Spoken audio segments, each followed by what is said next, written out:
Dicho de otra manera, sabemos que estamos viviendo en un mundo de, se dice, soberanías compartidas, pero para compartir tienes que tener. Lo demás no hay juego.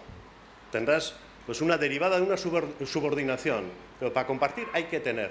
Y yo me pregunto, si la soberanía plena o condicionada es buena para Alemania, para España, para Luxemburgo, ¿por qué regla de tres va a ser mala para catalanes o vascos?